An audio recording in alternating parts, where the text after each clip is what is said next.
per explicar-vos molt ràpid, què signifiquen les lletres del canvi automàtic. Vale? En primer lloc, la P és de pàrquing. Bloqueja les rodes. Inclús si no poséssiu el freno de mà, el cotxe no es mouria. La R és de reverse, de marxa enrere.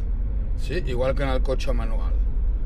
Després tenim la N, de neutral, que el que fa és parar el cotxe, o sigui, quan el cotxe està parat, desbloquejar les rodes perquè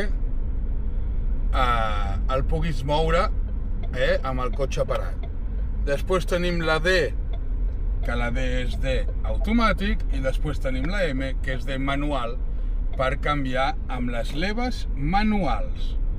És per canviar amb les mans, que et permet pujar i baixar de marxa manualment. Seguim.